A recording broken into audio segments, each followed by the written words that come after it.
thank you for the opportunity that you gave me to discuss this paper, which is a very interesting paper, and I really like it.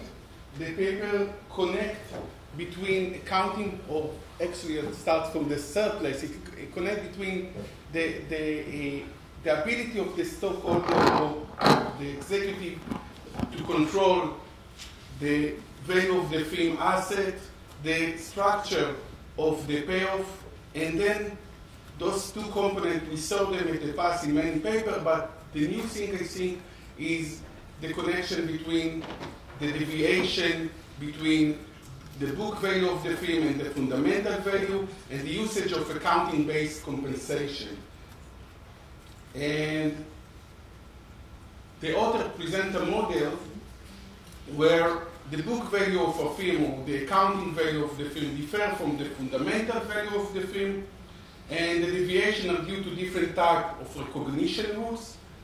And as a result, the agent can control, and given that the agent can control the stochastic process of the fundamental, the result that it affects the value of the compensation package, and the nice thing, at the end, the principal has the ability to control the payoff of the compensation and to fix the compensation in the way which is kind of optimal. When we move forward, and I saw this nice visualization done by John, said, okay, I'm more limited in my ability, and I will try to shift from the discrete presentation that you had to a more contingent claim approach, and to explain those basic ideas in a contingent claim approach in a continuous time finance. So think about a film when you have a principal, and I think about principal as a stockholder that has several projects, and the project was there, and they can recognize which project has the highest NPV. They try to target or to motivate the executive, which I think is the agent in your model, to choose this project. The project has a specific level of risk, and therefore they set the compensation in a way that will motivate him to take this level of risk. Okay?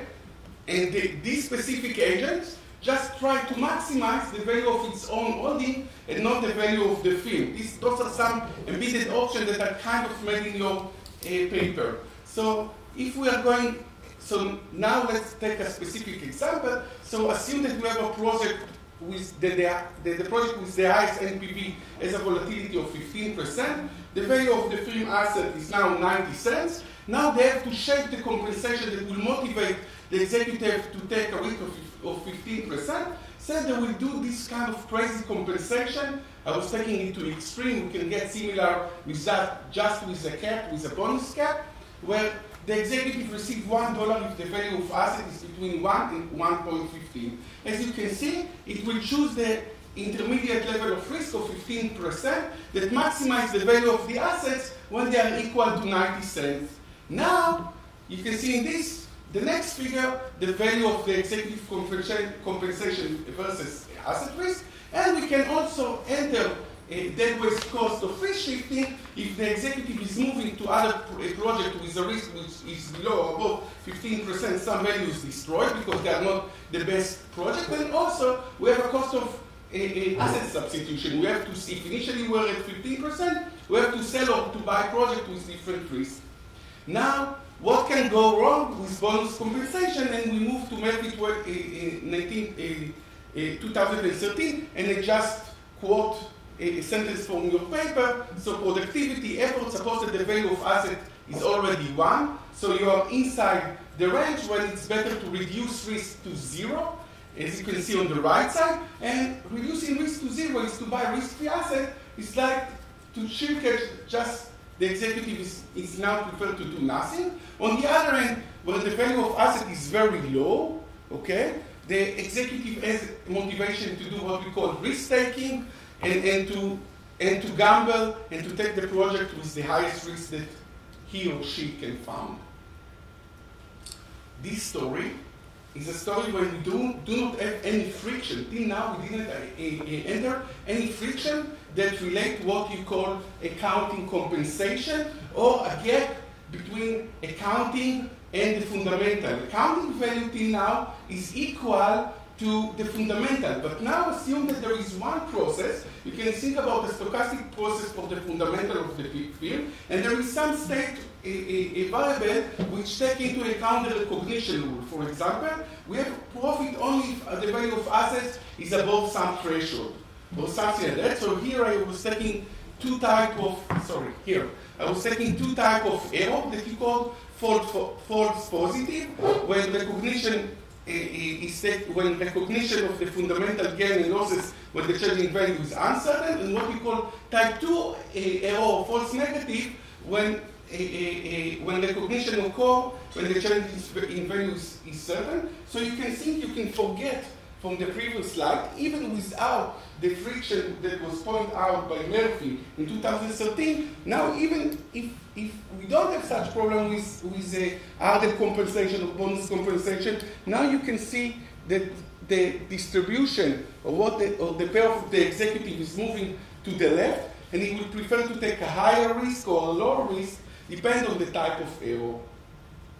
And what you show in the next part of your work, what I cannot figure and I was not trying to do, is how to fix the compensation, how the principal, which I guess is the stockholder, because in your paper there is agent and principal, there is no stockholder in the executive, and this is the title of the conference, how the principal is trying to change the compensation structure in order to avoid this reshifting. One basic deviation between the model that I show and your model. In my case, the only thing that the executive can choose is the level of asset risk. In your paper, and you say this is the advantage of my paper, they can choose the probability of each event, which means that they can control all the entire moments of the entire distribution. One can look on it as an advantage of your paper. On the other hand, maybe this is the downside, because I don't know if risk shifting or this phenomena that you see is caused because we touch the first moment, the second moment, and maybe, I don't know, like the Russians reach this space just with a computer that can do 11 activity in the second. Maybe we don't need to shift the entire distribution to show those effects. This is something that you should take into account.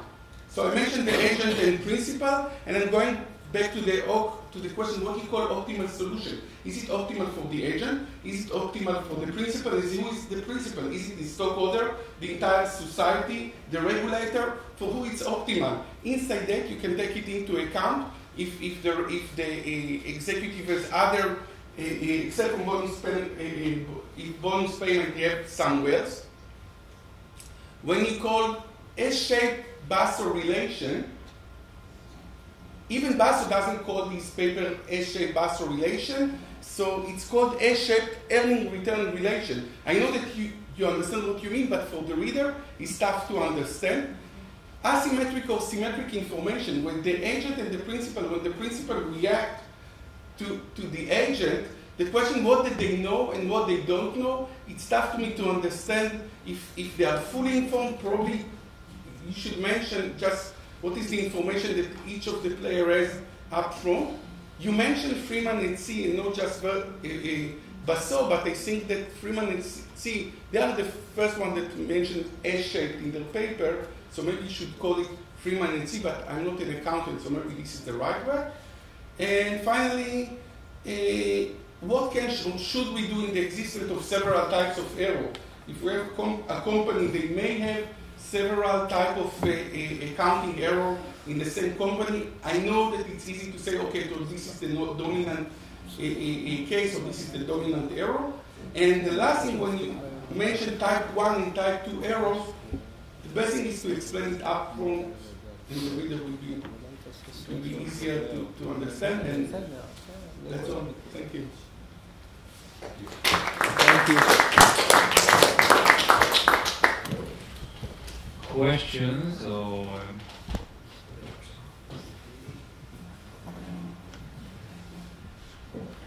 I mean, it's not to me that this is a dynamic problem, because whatever you do today, you would have to make adjustments in the future. How do you think about that?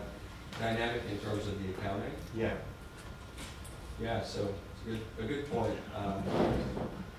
I abstract away from I have a false, let's say I have a false negative error today, because of the way double entry accounting works, someday that's going to catch up with me, right? And I'll have to reverse that in the future. The operating assumption in this model is that the length of a lot of these accruals, or the horizon of these accruals, is going to outlive the horizon of the contract. I know that that's not going to be the case all the time. I have a follow-up paper that takes this dynamic. So I'm hesitant to push back too much on that because I agree. I have one more question. That's right. I was going to have a related dynamic comment, but not on this paper, but instead on the underlying model that Kevin is presenting, which is surely a correct model of a literal contract. It has a threshold. But if I'm a manager, I know if I try too hard to beat the threshold this year, it's going to be tougher to beat it next year because of the pushback, right? If I cheat this year, then I have that much more to catch up on next year. This is hopefully part of what discourages managerial fraud, is if I cheat this year, I got to cheat even more next year, and sooner or later I'll be caught. That will give you, if you informally, an S shape already that won't have the hard edges that the one-year contract will have, I would think. And so it would be interesting to think about, okay, it's not this project, I understand, it would be interesting to think about, in a multi-year time, you're not going to get the hard edges, you're not going to get the sharp cuts, you're certainly not going to get the pure spike at the lower threshold, because the manager is going to be thinking not only about this year, but next year. Yeah, good point. So first of all, the model doesn't incorporate any kind of earnings management in the sense that the manager's cooking the books and trying to explicitly go in and make performance look better than it is to exceed the threshold. And this is a huge topic that's been discussed in the literature, and it's one that I'm ignoring in this paper. I take the accounting as completely exogenous. Any manipulation to try to achieve the threshold or to shirk, all of that is actual production. In a dynamic setting where so if I were to introduce some of this earnings management kind of stuff and have multiple periods where eventually that's going to reverse and it's going to become harder for the agent to consistently beat a threshold if he's managing things upward, I think that, I mean, I can't be sure without doing the work, but it seems that at least in some cases that's going to weaken the productive problems, because the agent's going to know that if he uses the accrual process to try to hit a threshold, or if he backs off when he's above the cap and tries to store some accounting reserves for use next year, then the following year that's going to, in the first case, right, then in the following year that's going to make it harder for him to achieve the bonus, and so there's already an incentive against him doing that. In the case of the cap, that could be part of the compensation, optimal compensation package design. Right? Instead of giving you extra compensation today, I could give you a substitute, which is allow you to give you a flat wage, allow you to store some accounting reserves for use later in the next year, and you need more in the model to try to explain why that would be a good substitution to make, or under what conditions that would be a good substitution to make. But that's a good point. Thank you. Without suggesting there should be more in this model. There's plenty in this model going on already, right? Okay. Yeah, I mean, so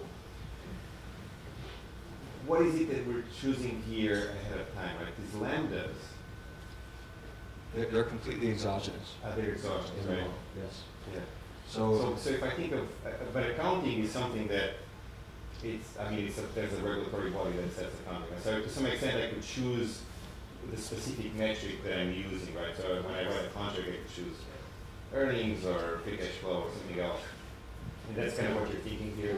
That's right. So accounting is very multi-purpose, and I think standard setters tend to focus on the use of accounting in capital markets, in valuation. And so the idea here in the paper is that we take some accounting rules as fixed, we decide which type of performance measure we're going to contract on, and then we look at what the implications of that choice will be for the shape of the contract and the action. Okay. Last but not least.